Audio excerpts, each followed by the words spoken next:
మరికొద్ది రోజుల్లో ఎన్నికల నోటిఫికేషన్ వెలువడిన నేపథ్యంలో అటు కడప జిల్లాలో కూడా రాజకీయ వాతావరణం వేడెక్కింది. అయితే ఈ తరుణంలో అధినేత సీఎం జగన్మోహన్ రెడ్డి ఇప్పటికే గెలుపొందే అభ్యర్థులు ఎవరు, ఓటమి పాలయ్యేవారు ఎవరు అన్నటువంటి అంశంపైన ఐపాక్ ద్వారా ఇప్పటికే సర్వే నిర్వహించి ఓ నిర్ణయానికి రావడం జరిగింది. ఈ నేపథ్యంలో రాష్ట్ర వ్యాప్తంగా దాదాపు 100 మందికి పైగా అభ్యర్థులను మార్చే అవకాశాలు ఉన్నటువంటి భావన వ్యక్తం అవుతుంది. ఈ నేపథ్యంలో అసలు కడప జిల్లాలో ఎంతమంది ఆ లిస్టులో ఉన్నారు ఏంటన్నటువంటి విషయం, అదేవిధంగా రాజకీయ వ్యూహాలు ఎలా ఉండబోతున్నాయన్నటువంటి అంశాన్ని అడిగి తెలుసుకునేందుకు మనతో పాటు కడప నగర మేయర్, అదేవిధంగా కడప పార్లమెంట్ అధ్యక్షులు సురేష్ బాబు గారు ఉన్నారు. నమస్తే. నమస్తే అన్న, ఇప్పటికే రాష్ట్రంలో దాదాపు 100 మందికి పైగా సిట్టింగ్ ఎమ్మెల్యేలకు నో టికెట్ అని ఒక రకంగా ఐపాక్ ద్వారా సర్వే నిర్వహించినటువంటి జగన్మోహన్ రెడ్డి ఇప్పటికే దానికి సంబంధించినటువంటి లిస్ట్ అవుట్ చేస్తున్నారని భావన వ్యక్తం అవుతుంది. కడప జిల్లాలో ప్రధానంగా ముగ్గురిని మార్చే అవకాశాలు ఉన్నాయన్నటువంటి భావన వ్యక్తం అవుతుంది. ఎవరు ఆ ముగ్గురు, ఏంటి కథ? అంటే ఇవన్నీ 100 టికెట్లు మారుస్తున్నాం, ఇవన్నీ అద్భుత కల్పన. మా జిల్లా వరకు అయితే ఇప్పటి వరకు అందరూ కష్టపడ్డారు. అధిష్టానం ఒకవేళ మార్చాలనుకున్నా ప్రతి ఒక్కరు కూడా పార్టీకి పనిచేసి మళ్ళీ జగన్మోహన్ని గెలిపించుకోవాలనే ఆలోచనతో ఉన్నాం తప్ప జిల్లాలో ఇప్పటి వరకైతే శాసనసభ్యులు అందరికీ యాజిటీస్గా టికెట్లు ఇస్తారని, ప్రతి ఒక్కరు కూడా 4 సంవత్సరాలుగా సంక్షేమ పథకాలని అభివృద్ధి కార్యక్రమాన్ని ప్రజల వరకు తీసుకొని పోయినారు. ఒకవేళ అట్లా పార్టీ ఆదేశిస్తే ప్రతి ఒక్కరు కూడా పార్టీ కోసం కష్టపడతారు, మళ్ళీ తిరిగి ముఖ్యమంత్రిగా జగన్మోహన్ గెలిపించుకునే ఆలోచనతోనే ఉంటారు తప్ప ఇప్పటి వరకు రాష్ట్రంలో ఎన్ని మారుస్తారు, 100 మారుస్తారు అన్నది అద్భుత కల్పన. కడప జిల్లాలో ప్రధానంగా 3 చోట్ల ఎక్కడెక్కడైతే రాజంపేట, జమ్మలమడుగు, అదేవిధంగా కమలాపురంలో రవీంద్రనాథ్ రెడ్డి ఊటీ నుంచి తప్పుకొని తన కొడుకును రాజకీయ ప్రవేశం చేసేందుకు ప్రయత్నాలు జోరుగా సాగుతున్నాయని భావన వ్యక్తం అవుతుంది. మరోవైపు జమ్మలమడుగులో సుధీర్ రెడ్డి పైన భారీ స్థాయిలో వ్యతిరేకత ఉందన్నటువంటి భావన ఐపాక్ ద్వారా బయటపడిన విషయం. అదేవిధంగా రాజంపేటలో కూడా మేడం మల్లికార్జున రెడ్డి ఈ ముగ్గురిని మారుస్తారని జోరుగా ప్రచారం. అదేవిధంగా ఐపాక్ ఇచ్చిన సర్వేలో కూడా ప్రధానంగా కనిపిస్తుంది. ఎలా చూడొచ్చు? నిజంగా ఇవన్నీ ఎవరు చెప్పినారు, ఎవరు చేసినారు? నాకైతే అద్భుత కల్పన. అయితే జిల్లా అధ్యక్షునిగా ఉన్నాను. ఐపాక్లు సర్వే చేసింది ఎప్పుడు చేశారు, ఎప్పుడు అధిష్టాన్ని పంపించారు, ఎప్పుడు చేశారనేది మా వరకైతే తెలియదు, కానీ మీకు తెలిసిందేమో మీరు చెప్తారని ఇవన్నీ అద్భుత కల్పన. అంటే ముగ్గురికి మళ్ళీ టికెట్ ఇస్తారన్న? ఇస్తారు, ముగ్గురికి ఇస్తారు. అధిష్టానం అనుకుంటే ఇప్పుడు ఖచ్చితంగా ఇస్తారు. అంటే నేనేమంటున్నానంటే ఏదైతే గెలుపొందే అభ్యర్థులను మాత్రమే, గెలుపొందే వారికి మాత్రమే టికెట్ ఇవ్వాలన్న భావన గతంలో కూడా డైరెక్ట్ ఎమ్మెల్యేల సమక్షంలోనే జగన్మోహన్ రెడ్డి గారు చెప్పడం జరిగింది. పనితీరు మార్చుకోండి, పనితీరు పైన కూడా ఆయన సర్వేలు తెప్పించుకున్న పరిస్థితి. కానీ పనితీరు మెరుగుపడలేదు ఈ ముగ్గురిది అనే భావన ఉంది కదా, ఖచ్చితంగా ఇస్తారట. ఇప్పుడు వరకు మా ముగ్గురు ఎమ్మెల్యేలు, మీరు చెప్పిన ముగ్గురు ఎమ్మెల్యేలు గడప గడప తిరుగుతుంది. ప్రజల సంక్షేమ పథకాన్ని ప్రజలకు తెలియజేసే పరిస్థితులు చూస్తున్నారు. కమలాపురం శాసనసభ్యులు, జమ్మలమడుగు శాసనసభ్యులు నిత్యం ప్రజలతో అనుసంధానం కలిగి ఉన్నారు. ఈ ఐపాక్ టీంలు అధిష్టానం మారుస్తా అనేది అద్భుత కల్పన. తిరిగి నిజంగా వాళ్ళైతే కష్టపడే తత్వం ఉన్న వ్యక్తులు కాబట్టి వాళ్ళకే ఇస్తారని నా నమ్మకం. అదేంటన్నా మామూలుగా జమ్మలమడుగు నుంచి భారతిరెడ్డి పోటీ చేస్తారనేటువంటి విచారం ఉంది. ఎన్ని ఊహాగానాలు, కొన్ని పత్రికలు ఆ విధంగా క్రియేట్ చేస్తున్నాయి. భారతమ్మ నిలబడాల ఆలోచన అనేది వైఎస్ కుటుంబానికి లేదు.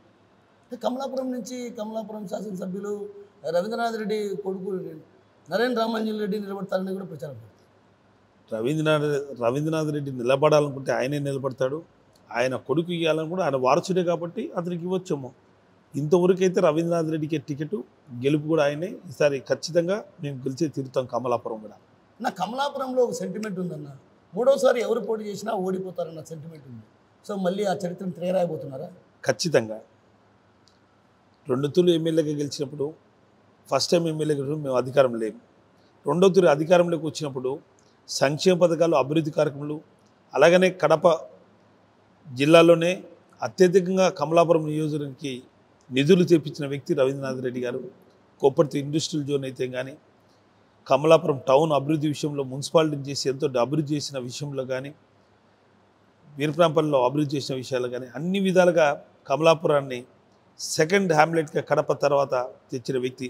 కొప్పర్తి ఇండస్ట్రియల్ జోన్గా 4,000 ఎకరాల్లో కేంద్రం నుంచి నిధులు తెప్పించే దాంట్లో కూడా ముఖ్యమంత్రితో ఫైట్ చేసి అతను తిరిగి నిధులు తేవడం కానీ ఈరోజు కొప్పర్తి జోన్లో ఇండస్ట్రియల్ జోన్లో ఇప్పటికే 10 ఇండస్ట్రియల్ కూడా రావడం జరిగింది.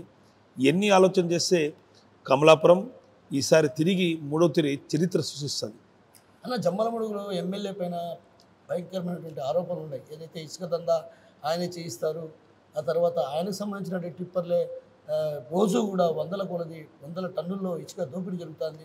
ఇట్లా అక్కడ ఉన్నటువంటి ఆ స్థానికంగా ఉన్నటువంటి ప్రజల్లో వ్యతిరేకత పెరిగిన నేపథ్యంలోనే అతన్ని మారుస్తారు అన్నటువంటి భావన.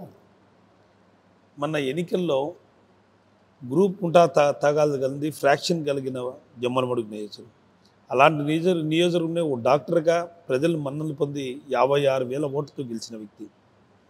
ఈరోజు కొన్ని పత్రికలు కొన్ని దుష్ట ప్రచారము క్రియేట్ చేస్తున్నాయి.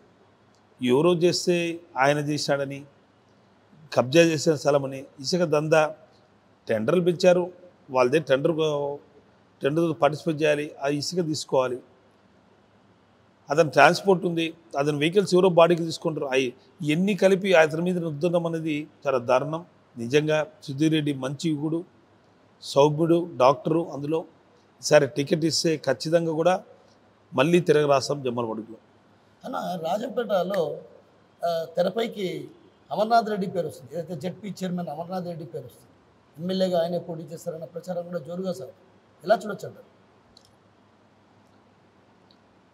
ఓ విధంగా చెప్పాలంటే మేడా మల్లికార్జున రెడ్డి సౌమ్యుడు, అన్ని విధాలుగా పార్టీకి విధేయుడిగా పనిచేస్తున్నాడు. వచ్చిన మా పార్టీలో సంక్షేమ పథకాలు నిన్న కూడా సామాజిక సాధికారిక యాత్ర బస్సు యాత్ర కూడా నిన్నది బాగా సక్సెస్ అయింది. మాకంట ఉద్దేశం లేదు పార్టీకి. కడప జిల్లా వరకు మనకైతే యాజిటీజ్గా శాసనసభ్యులు ఎవరున్నారో వాళ్ళకే టికెట్ ఇస్తారని నా అభిప్రాయం. అన్న కురుముట్ల శ్రీనివాసులు కూడా టికెట్ లేదు ఈసారి అన్న ప్రచారం. నేను ఇప్పుడే చెప్పేదాన్ని, మన ఉమ్మడి జిల్లాలో జగన్మోహన్ గారు మార్చే ప్రసక్తి లేదన్నది. కోడూరు ఎమ్మెల్యే శాసనసభ్యులు 2009 బ్రిడ్జి కట్టుకోలేని పరిస్థితుల్లో ఉన్నటువంటి ఎమ్మెల్యే ఎవరు ఉన్నారంటే ఆయనే అని అంటారన్న. ఈ పక్కనే కోడూరుకి పక్కనే ఉన్న పంచాయతీ ఎగ్జాక్ట్లీ 5 కిలోమీటర్ కూడా లేదు. అంటే కోడూరు పంచాయతీ పక్కన పంచాయతీ రెడ్డివారపల్లె పంచాయతీ. ఇంతవరకు ఆ నదికి నీళ్ళు వచ్చిన పాపన పోలేదు. ఇంతవరకు రాకపోకలు కానీ అన్నీ ఉండేటి. నిన్న అకాల వర్షం, ఆ తుఫాను, ఆ విధంగా ఆ గున్నేరు నది అనేది మన పారడం వల్లనే నీళ్ళు వచ్చాయి. నీళ్ళు వచ్చిన తర్వాత కూడా కేవలం కొన్ని ఎల్లో మీడియా ద్వారా ఆ ఊరికి ఎమ్మెల్యే ఊరికే విప్ ఊరికే రహదారి లేదు అని క్రియేట్ చేసి రాయడం అనేది చాలా దారుణం. ఎప్పుడైనా ఇంతకుముందు ఆ పత్రికలు ఎన్ని రాసి ఉంటే గుంజేరు నది ఇటు పడుతుంది, రెడ్డివారపల్లిలో ఈ విధంగా నీళ్ళు పడినాయి అని రాసింటే ఇవాళకి ఎప్పుడో శాంక్షన్. అదేం పెద్ద కష్టమేం కాదు. 10 కోట్లు అవుతుంది. 10 కోట్లు ఈరోజు 100 కోట్లు నియోజకవర్గానికి ఫండ్స్ ఇచ్చిన వ్యక్తి, ఊరికి 10 కోట్లు పెట్టించే లేనోడా ముఖ్యమంత్రి దగ్గర కొట్లాడి తెచ్చుకునే స్వభావం కలిగిన వ్యక్తి. ఇందువరకు ఆ నది పారలేదు కాబట్టి, ఈరోజు పారింది కాబట్టి ఎల్లో మీడియా ద్వారా తెలుగుదేశము, బీజేపీ, జనసేన అందరూ మాట్లాడే తత్వం కలుగుతున్నారు. ఇందువరకు అవకాశం లేదు. అది మన కడప నగరాన్ని తీసుకుంటే ప్రధానంగా కడప నగరంలో కొందరు కార్పొరేటర్లు టీడీపీ టచ్లో ఉన్నారనే ప్రచారం కూడా జోరుగా సాగుతుంది. దాదాపు 15 మంది కార్పొరేటర్లు టీడీపీకి టచ్లో ఉన్నారు అన్నటువంటి భావన. 50కి 49 కార్పొరేటర్లు గెలిచిన మా నగరం ప్రతి ఒక్కరికి బీఫామ్ ఇచ్చి జగన్మోహన్ బొమ్మతో ప్రతి ఒక్కరు గెలిచిన వ్యక్తులు ఇక్కడ. ఈ కుటుంబంకి, వైఎస్ కుటుంబానికి కడప నాంది. పులివెందుల తర్వాత కడప నగరం అనేది నాంది. 50,000 పైచులకు మెజార్టీ వచ్చే మాది.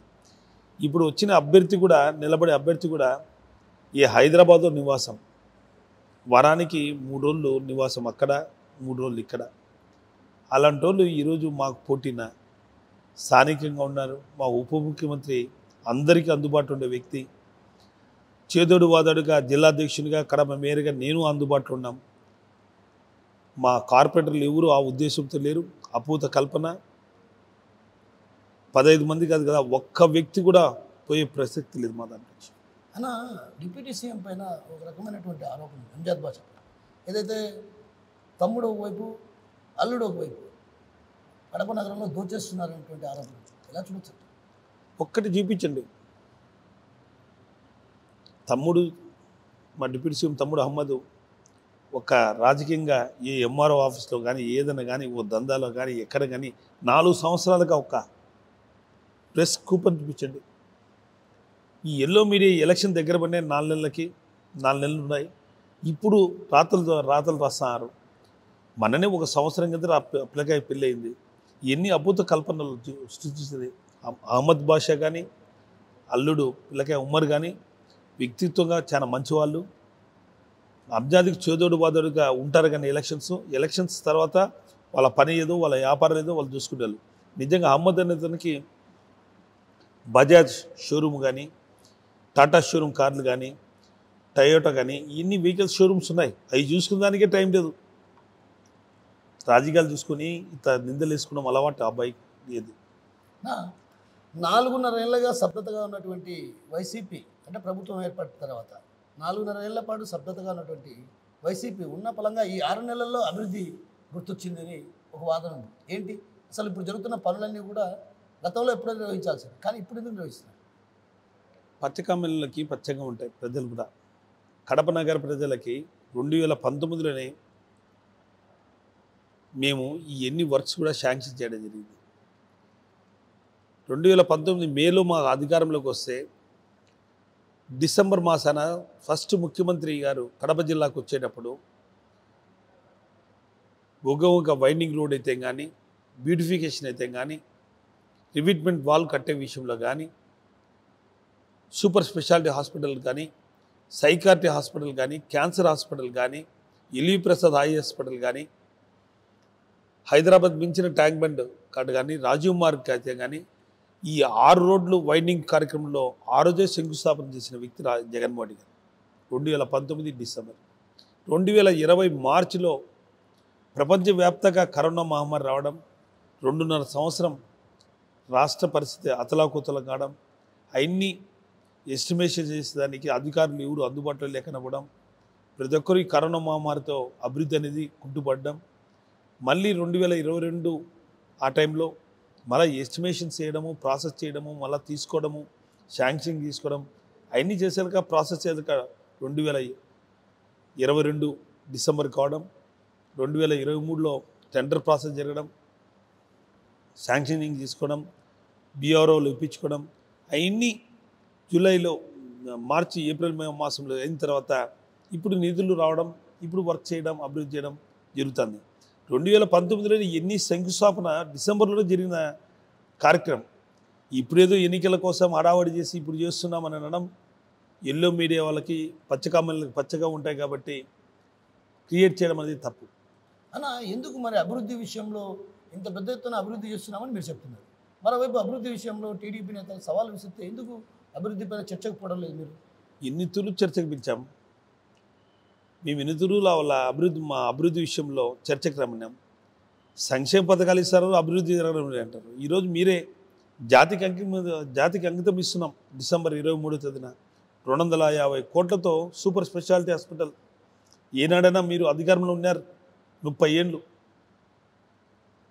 మేము కేవలం 4.5 సంవత్సరంలో మహానేత రాజశేఖర రెడ్డి గారు 2004 నుంచి 2009 ఉన్నప్పుడు రిమ్స్ హాస్పిటల్ కట్టడం జరిగింది. ఆ రోజు 200 కోట్లతో. ఈరోజు 250 కోట్లతో ఈ రిమ్స్ హాస్పిటల్ సరిపోదు, సూపర్ స్పెషాలిటీ హాస్పిటల్ ఉండాలని మేము నిర్మిస్తున్నాం. అంటే కేవలం 2.5 సంవత్సరంలో కరోనా మహమ్మారి వచ్చినా కానీ మళ్ళీ టెండర్లు ప్రాసెస్ చేయని కానీ 2.5 సంవత్సరంలో కంప్లీట్ చేసి జాతికి అంకితం ఇస్తున్నామంటే ఆలోచన చేయాలి అభివృద్ధి ఏ విధంగా జరుగుతుందో. సైకాట్రీ హాస్పిటల్ ఈరోజు క్యాన్సర్ మహమ్మారి భారతదేశంగా ప్రపంచవ్యాప్తంగా కరోనా మహమ్మారి, అలాంటిది క్యాన్సర్ హాస్పిటల్ పోవాలంటే ఏ హైదరాబాదో ఏ చెన్నైయో పోవాల్సిన పరిస్థితులు మనకున్నాయి. అలాంటిది 100 కోట్లతో క్యాన్సర్ హాస్పిటల్ ఇక్కడ పెడుతున్నాం. అది అభివృద్ధి కాదా? సైకాట్రీ హాస్పిటల్ అభివృద్ధి కాదా? ఎల్వి ప్రసాద్ హాస్పిటల్లో ఒక హాస్పిటల్ హెల్త్ హబ్గా తీర్చుతున్నాం కడప నగరం. అలాగే ఇండస్ట్రియల్ హబ్గా తిరుగుతున్నాం. ఏ రోజున 40 సంవత్సరాల అధికారంలో ఉన్నారు మీరు, ఏది చేయాలని పాపన పోయిన మీరు లేరు. బుగ్గంగా ఫ్లడ్స్ వచ్చినాయి, బుగ్గంగా ఆ ప్రాంతంలో ఉన్న వాళ్ళని సురక్షితంగా చూడాలా, వాళ్ళందరినీ వాళ్ళని రక్షణ కల్పించాలని ఆలోచన చేసిన పాపాన పోలేదు. ముఖ్యంగా ఇటువంటి వాళ్ళు 70 కోట్లతో నిర్మించి ఇచ్చిన ప్రభుత్వం మాది. అలా మీరు ఒక మాట అన్నారు, ఏదైతే అభివృద్ధి చేస్తున్నారు, మరి అభివృద్ధి చేస్తున్నప్పుడు కొన్ని ప్రాంతాల్లో ఇటీవల కాలంలో మనం చూస్తున్నాం, టీడీపీ వాళ్ళు ఏదైతే బాబు షూరిటీ భవిష్యత్ గ్యారంటీ కార్యక్రమంలో భాగంగా కొన్ని ప్రాంతాల్లోకి టీడీపీ వాళ్ళు వెళ్తుంటే పార్టీలో చేరుతున్నారు. ఎలా చూడొచ్చు అంటారు? పార్టీలో పోయే వాళ్ళని చూసి ఎవరో అక్కడ పోయి చేసినప్పుడు ఎవరో కొంతమంది పెద్దలకి వేసినంత మాత్రాన పార్టీలేదు. వాళ్ళు కిరాయికి తొడుకొచ్చి వాళ్ళు వేస్తున్నాను అనొచ్చు కదా. మా కార్పొరేటర్లా, మా పార్టీ కార్యకర్తలా ఎవరన్నా పోతుంటే చెప్పాలి. మీ పార్టీ కార్యకర్తలే కండువా కప్పుకుంటున్నారు అంటున్నారు. మా పార్టీ కార్యకర్త ఎవరు చెప్పండి, మా కార్పొరేటర్లు చెప్పండి. ఎవరో వాళ్ళు తీసుకుని మనుషుల్ని వాళ్ళు తీసుకుని వాళ్ళే కండువా వేసుకొని వాళ్ళు డబ్బులు ఇచ్చి వాళ్ళు తీసుకొని వాళ్ళు ఈరోజు చూస్తున్న ప్రతి ఒక్క కార్యక్రమం వాళ్ళు చేయాలంటే ఎక్కడికైనా హోర్డింగ్స్ పెట్టాలన్నా ఏమైనా పెట్టాలన్నా ప్రతి ఒక్క దానికి వాళ్ళే డబ్బులు పెట్టుకొని వాళ్ళే పనుని వాళ్ళే భవిష్యత్తు బాబు గ్యారంటీ దాంట్లో ఈ ఏరియాకి వస్తున్నాం, మేము లెక్క ఇస్తాం, మీరు మనుషులు పెట్టండి చేయండి అని డబ్బులు ఇచ్చే కార్యక్రమం చేస్తున్నారు తప్ప సొహతాగా టీడీపీ మీద అభిమానంతో టీడీపీ సారి మాకు చేస్తుంది, జగన్ ఇన్ని సంక్షేమ పథకాలు చేస్తున్నానే అభిమానంతో ఉండారు తప్ప ఎవరు కానీ టీడీపీ గత ప్రభుత్వం 5 ఏళ్ళు వాళ్ళే పరిపాలన్నారు. ఎన్నో ఉచిత హామీలు ఇచ్చినారు, ఇంటికి ఉద్యోగం ఇచ్చినారు, లేకుంటే నిరుద్యోగ భృతి 2000 ఇస్తామని ఇచ్చినారా? డ్వాక్రా అక్కచెల్లె మహిళలకు పూర్తి రుణమాఫీ చేశారా? చూశారు చంద్రబాబు నాయుడు ఆల్రెడీ అతన్ని 5 సంవత్సరాల అధికారం ఇచ్చి ఎటువంటి అభివృద్ధి కార్యక్రమాలు ఎటువంటి సంక్షేమ పథకాలు చూడన్న ప్రభుత్వం ఈరోజు 2019లో తిరిగి మాకు అధికారం ఇచ్చినారంటే 175కి 150 ఒక అసెంబ్లీ స్థానాలు ఇచ్చినారంటే కేవలం జగన్మోహన్ మీద నమ్మకం. కావాలి జగన్, రావాలి జగన్, మాకు జగన్ పెట్టిన సంక్షేమ పథకాలు అన్నీ అందుతాయని ఈరోజు ఆ డ్వాక్రా అక్కచెల్లెలు ఉన్నారు. 3 విడతలుగా పూర్తిగా 22,000 కోట్ల రూపాయలు వాళ్ళకి ఇచ్చిన ఘనత జగన్మోహన్ గారు. రేపు జనవరిలో 7,700 కోట్లు వాళ్ళకి వైఎస్ఆర్ ఆసరా వేయడం దొరుకుతుంది. పూర్తిగా రుణమాఫీ చేసిన ఘనత జగన్మోహన్ గారు దొరుకుతుంది. కాపును వేస్తాం, విద్యా దీవెన, అమ్మ ఒడి, ఇన్ని పథకాలు. ఈ పథకాలు ఇంతవరకు భారతదేశంలోనే ఎవరు ప్రవేశపెట్టే జగన్మోహన్ రెడ్డి గారి ఆలోచన మెదులో వచ్చినట్టే ఈ పథకాలు సాంకేతికతలు. ఈరోజు జగన్మోహన్ రెడ్డి గారిని చూసి ఆదర్శంగా తీసుకునే తమిళనాడు, మహారాష్ట్ర, మధ్యప్రదేశ్, కేరళ అన్ని రాష్ట్రాలు కూడా ఈయన ఇంప్లిమెంట్ చేస్తున్నాయి. ఈరోజు నిరుద్యోగ యువతకి 1,36,000 గ్రామ సచివాలయాలను కల్పించి సెక్రటరీలుగా ఉద్యోగం ఇచ్చిన ఘనత జగన్మోహన్ గారిది. ఈరోజు వాలంటరీ వ్యవస్థ నిరుద్యోగ యువతకి 4,50,000 మంది ఉద్యోగాలు ఇచ్చిన ఘనత జగన్మోహన్ గారిది. ఈరోజు భారతదేశం చూద్దాం, ఈరోజు హెల్త్ మీద ఎంతో కాన్సన్ట్రేషన్తో ఆరోగ్యం అందరికీ మహాభాగ్యం, ఆరోగ్యం మనుషులు ఆరోగ్యంగా ఉంటుంది, రాష్ట్రం బాగుంటుంది, దేశం బాగుంటుంది అని ఆలోచన చేసిన వ్యక్తి జగన్మోహన్ గారు. కరోనా మహమ్మారిలో కూడా భారతదేశంలో 29 రాష్ట్రాల్లో ఆంధ్ర రాష్ట్రం తీసుకున్న ప్రికాషన్స్ వల్లనే అతి తక్కువ మరణాలు 0.5% కూడా మరణాలు జరగకుండా కాపాడి వాలంటరీ వ్యవస్థ ద్వారా ప్రభుత్వ ఉద్యోగుల ద్వారా ఆంధ్ర రాష్ట్రాన్ని పూర్తిగా సురక్షగా ఆరోగ్యంగా పెట్టి అందరినీ కాపాడిన వ్యక్తి జగన్మోహన్ గారు. ఈరోజు మళ్ళీ ఇట్లాంటి విపత్తు జరిగినప్పుడు హాస్పిటల్స్ ఎక్కడో డాక్టర్లు లేరని చెప్పి అర్బన్ హెల్త్ సెంటర్స్ ప్రతి ఊరికి కట్టాడు, రూరల్లో కూడా కట్టించాడు. కడపలో ఈరోజు 12 అర్బన్ హెల్త్ సెంటర్స్ వస్తున్నాయి. వాళ్ళని పోస్టింగ్స్ ఇచ్చే దాంట్లో ఏఎన్ఎంస్ కానీ, డాక్టర్స్ కానీ, హెల్త్ అసిస్టెంట్స్ కానీ అందరినీ పోస్ట్ ఫిలప్ చేసడానికి 75 సంవత్సరాలు స్వతంత్రం వచ్చిన తర్వాత ఇన్ని పోస్టులు ఫిలప్ చేసిన ఘనత భారతదేశంలో ఏ ముఖ్యమంత్రి లేదు, అది మా ముఖ్యమంత్రికి దొరుకుతుంది. 56,000 పోస్టులు ఫిలప్ చేసిన ఘనత జగన్మోహన్ గారు. అన్న, ద్వితీయ శ్రేణి నేతల్లో అసమ్మతి వ్యక్తం అవుతుంది. ఇటీవల కాలంలో అటు మనం చూస్తే బద్వేల్లో కావచ్చు, కమలాపురం, రాజంపేట వంటి ప్రాంతాల్లో ద్వితీయ శ్రేణి నేతల్లో ఏదైతే స్థానికంగా ఉన్నటువంటి ఎమ్మెల్యేల మధ్య కొంచెం విభేదాలు ఉన్నాయి. ఇవి ఎలా రూపుమాపడానికి ప్రయత్నాలు జరగబోతున్నారు? ఒకవేళ వాళ్ళు ఎమ్మెల్యే పైన వ్యతిరేకించి పార్టీ ప్రవేశిస్తే ఏంటి పరిస్థితి?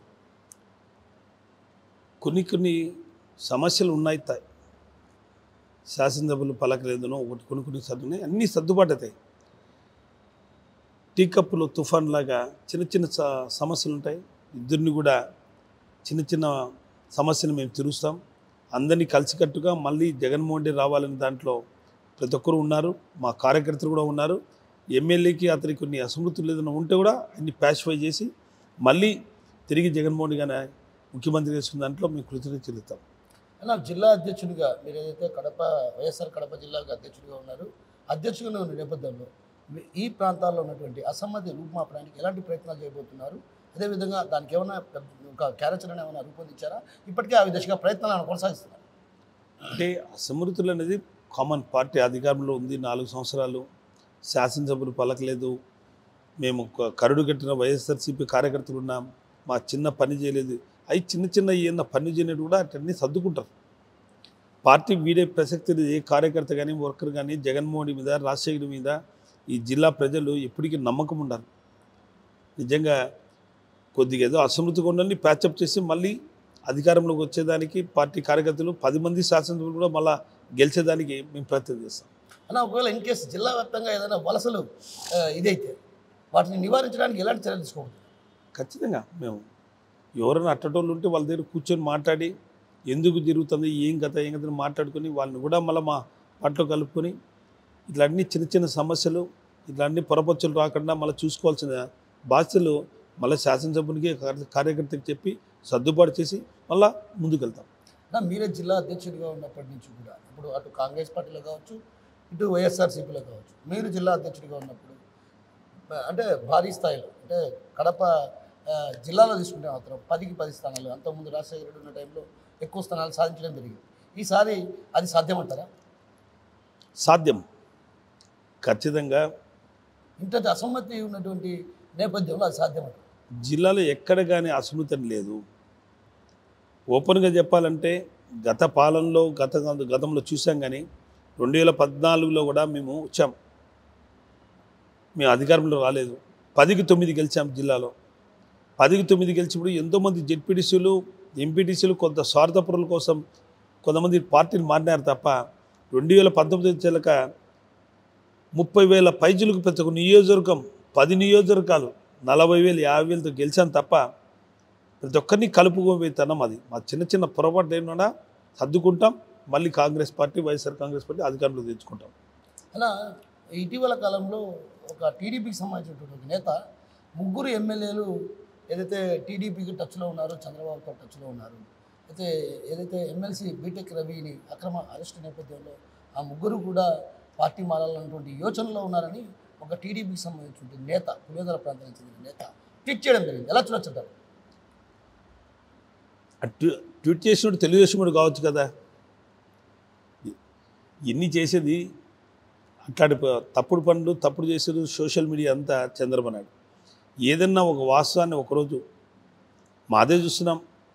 ఏది కానీ సామాజిక సాధికారికత సక్సెస్ అయితేనే ఫెయిల్యూర్ అని రాస్తారు. ఎల్లో మీడియా ఎప్పుడు పచ్చగానే ఉంటాయి వాళ్ళ కామెంట్లు. ఎప్పుడు ఫెయిల్యూర్, ఇది ఫెయిల్యూర్, అది ఫెయిల్యూర్ రాస్తారు. మా నేతల మీద కూడా అబండాలు చేస్తారు.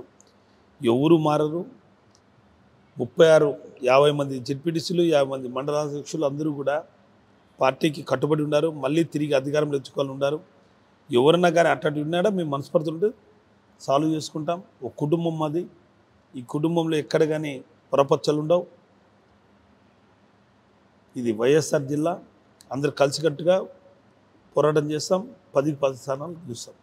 ఎన్నికలకు గ్రామీణ ప్రాంత ఓటర్లే కీలకం. సో ఆ నేపథ్యంలో గ్రామ స్థాయిలో అభివృద్ధి జరగలేదు. సర్పంచులకు కూడా ఉన్నటువంటి నిధులను కూడా పక్కదారి మళ్లించారు. ఈ నేపథ్యంలో సర్పంచులు కూడా కొంత కిలుగుగా తెలుగుదేశం వైపు మొగ్గు చూపుతున్నారు అనేటువంటి భావన వ్యక్తం అవుతుంది. ఇది వాస్తవం. గత ప్రభుత్వం ఎవరిది? తెలుగుదేశం పార్టీ. అంటే ఇప్పుడు మీ ప్రభుత్వంలో డబ్బులు చెప్తాను. గత ప్రభుత్వం తెలుగుదేశం పార్టీలో ఎలక్షన్ బిల్లకి ₹1 డబ్బు కట్టిన పాపాన పోలేదు వాళ్ళు. ఆ రోజు సర్పంచులు వాళ్ళు ఉన్నారు, వీళ్ళున్నారు. ఈరోజు 2021-22లో పంచాయతీ ఎన్నికలు జరిగాయి. పాత బాకీలు, పాత అప్పులన్నీ పంచాయతీ సర్పంచ్కి ఇచ్చి ఆ డబ్బులు వస్తానే దీన్ని కట్టాలని చెప్పి కేంద్రం ముఖ్య ఇచ్చినప్పుడు ఆ పెండింగ్ బిల్స్ అని వాళ్ళ ఎన్ని క్లియర్ చేసేగా మేము చేసాం. వాళ్ళ డబ్బుని వాళ్ళు పంచాయతీ కరెంటు బిల్లు యూజ్ చేసిన దానికే కట్టారు కదా, ఏమి రాష్ట్ర ప్రభుత్వం తీసుకోలేదు కదా. డైవర్షన్ చేసుకున్నారు, మాకు చెక్ పవర్ రద్దు చేశారు. చెక్ పవర్ ఏం రద్దు చేయలేదు, నిధులు వాడేసుకున్నారు. అన్నీ అభూత కల్పన. గత ప్రభుత్వాలు వాళ్ళు చేయలేని పని ఈ ప్రభుత్వం చేసింది కాబట్టి వాళ్ళు బాధపడుతుండొచ్చు. కానీ దాని తగ్గట్టుగా అభివృద్ధి జరగలేదంటారు. ఆ ఊర్లో గ్రామ సచివాలయం 70 లక్షల ఇండ్లు కట్టిన బిల్డింగ్ కదా, ఒక సచివాలయాన్ని కట్టాం కదా, అది ఊరందరికీ దేవాలయంలా కట్టించాం, ఆర్బీకే సెంటర్లు కట్టాం, హెల్త్ హబ్బులు కట్టాం, రోడ్లు వేసాం. ఇంత అభివృద్ధి కార్యక్రమం జరిగిన పాపాన పోయిందా తెలుగుదేశం ప్రభుత్వంలో? చేసినారా వాళ్ళు?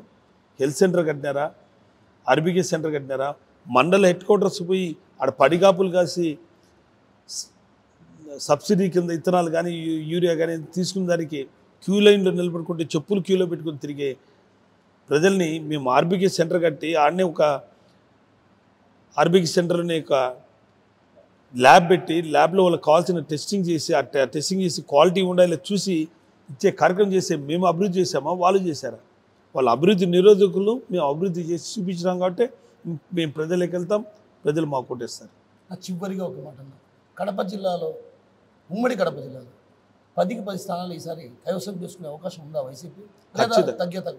ఖచ్చితంగా. ఎట్లా? 10కి 10 భారీ మెజార్టీతో గత ఎన్నికల్లో 2019లో ఎలా గెలిచామో. ఎందుకు పొద్దుటూరులో భారీ స్థాయిలో వ్యతిరేకత ఉంది, జమ్మలగూడలో వ్యతిరేకత ఉంది, రాజంపేటలో వ్యతిరేకత ఉంది. ఇది ఎల్లో మీడియా వాళ్ళు క్రియేట్ చేసేది. నేను చెప్తున్నాం ఎప్పుడు, కానీ ఎల్లో మీడియా అనేది వాళ్ళ వత్తసు పలికే పేపర్లు ఆంధ్రజ్యోతి, ఈనాడు, TV5, ABN, ఈటీవీ ఎన్ని వత్తసు పలికేటి చూస్తున్నారు. రోజు పేపర్ చూస్తున్నారు. నిన్న అంత భారీగా మీటింగ్ జరిగితే రాజంపేటలో మనుషులు లేరు. నిన్న కమలాపురంలో అంత భారీగా మీటింగ్ జరిగితే ఆ బ్రిడ్జినే సంభవించేస్తే బ్రిడ్జి దాన్ని సాయంకాలం 6 గంటలకు ఫోటోలు కొట్టి అప్పుడు నాడు లోకేష్ నేడు ఈ మీటింగ్ అంటారు. వాస్తవాలు రాయాలి, వాస్తవాలు రాయకుండా అభివృద్ధి జరగలేదు. ఈరోజు ఈనాడు పేపర్లో వైఎస్ఆర్ కాలనీ డెవలప్ కాలేదు అంటారు. మేము నుండి 5 ఏళ్ళ అధికారం, 5 సంవత్సరాలు కిరణ్ కుమార్ అధికారం, 5 సంవత్సరాలు తెలుగుదేశం పార్టీ అధికారం. ఈరోజు మేము వచ్చాం. 2 ఏళ్ళు కరోనా టైంలో మేము కొద్దిగా వెనకబడినాం. ఇప్పుడు ఈరోజు వైఎస్ఆర్ కాలనీకి మెయిన్ రోడ్డు వేశారు, 1,50,00,000 అయింది. మీరు వేశారా? మేము చేసి చూపిస్తున్నాం. ఈరోజు 1,50,00,000తో ఆ ప్రాంతంలో అభివృద్ధి చేసి చూపిస్తున్నాం. మీరు చేయలేని పని మేము చేసి చూపిస్తుంటే ఇంకా వేయలేదు, ఇంకా వేయలేదు, ఇంకంటే ఏదో ఒక రోడ్డు వేయలేదు, ఆ రోడ్డు వేయలేదు, ఇంకా గుద్దలు ఉన్నాయి, ఇట్లున్నాయని చెప్తే ఎన్ని రోడ్లు వేసాం, ఎంత చేసాం, అన్నీ నిదానంగా నెక్స్ట్ ఫేస్లో అన్నీ చేసుకుంటూ వస్తాం తప్ప ఒకే టైం అన్నీ చేయలేం కదా. నీకు బిర్యానీ పెడతారు, చికెన్ పెడతారు, రొయ్యలు పెడతారు, ప్రాన్స్ పెడతారు, అన్నీ పెడతారు దండిగా. అన్నీ ఒకటే తినగలవా? తినలేవు. దఫాలుగా నిధులు వస్తుంటాయి. ఏ నిధులు వచ్చినప్పుడు ఏ ప్రయారిటీలో ఏ వర్క్ పెట్టాలో ఆ ఏరియాలో ఆ ప్రయారిటీలో ఆ వర్క్ పెట్టి సాల్వ్ చేసే పని చేస్తాం. సో మొత్తానికి 10కి 10 గెలుస్తారంట. 10కి 10 గెలుస్తాం. 100% పక్కా. సో మొత్తం మీద ఏదైతే రానున్న ఎన్నికల్లో రాష్ట్ర వ్యాప్తంగా అభ్యర్థుల సిట్టింగ్ ఎమ్మెల్యేలకు టికెట్ ఖరారు కాని పరిస్థితి అయితే కడపలో మాత్రం అలాంటి పరిస్థితి ఉండబోదు. ఎందుకంటే ఒక కమలాపురంలో ఎందుకంటే తనయుడిని నిలబెట్టేందుకు ప్రయత్నాలు సాగితే తప్ప, లేదంటే మాత్రం ఖచ్చితంగా అన్ని చోట్ల కూడా సిట్టింగ్ ఎమ్మెల్యేలకే టికెట్ ఇస్తారన్నటువంటి భావన వ్యక్తం చేస్తున్నప్పటికీ, మరోవైపు ఏదైతే అసమ్మతి ఉన్నటువంటి నేతలను కూడా వారిని బుజ్జగించే ప్రయత్నాలు చేస్తాం, వారిని తమలో కలుపుకొని ఒక కుటుంబ సభ్యుల్లా ఇది చేసుకొని రానున్న ఎన్నికల్లో ఖచ్చితంగా 10కి 10 స్థానాల్లో కైవసం చేసుకుంటాం అన్నటువంటి విషయాన్ని మనతో పాటు ఉన్నటువంటి కడప జిల్లా అధ్యక్షులు సురేష్ బాబు గారు చెప్తున్నారు. కెమెరా పర్సన్ నాగేశ్వరరావుతో కిషోర్, RTV కడప. మరిన్ని వీడియోస్ కోసం ఛానల్ ని సబ్స్క్రైబ్ చేయండి, లేటెస్ట్ అప్డేట్స్ కోసం వాట్సాప్ ఛానల్ ని ఫాలో చేయండి అండ్ లింక్ డిస్క్రిప్షన్ లో ఉంది.